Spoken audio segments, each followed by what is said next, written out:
Tired of project scope creep and missed deadlines?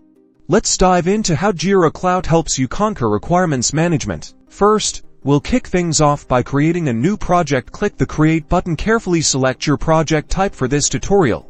Let's imagine you want a software development project. Once your project is created, go to your project settings and select the issue types. This is the magic part. You will add to key issue types for requirements tracking, requirement, and user story. Click at issue type. Name the first one requirement. Set the description to clearly define what this issue type represents. Repeat this step and add user story as well. Next, you'll need to define fields for key requirement attributes. Return to the project settings now to select custom fields. These fields are essential for tracking, such as priority, status, acceptance criteria, and test cases. Click Create Custom Field and choose the appropriate field type.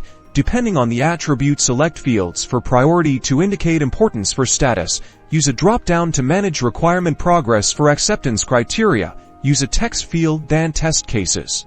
Another text field so your information has a place to live. Now, let's use them. Navigate to your project's backlog. Click Create to create a new issue. Select requirement as the issue type. Fill in the details. Give it a name, description. Populate all your other defined fields like priority, status, and acceptance criteria. Now create a user story and link them.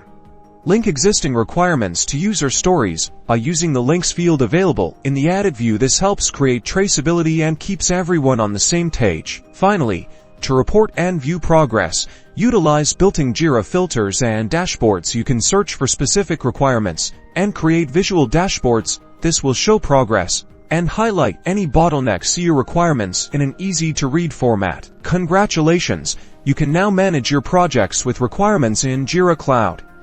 Always remember to continuously refine the process to suit your needs.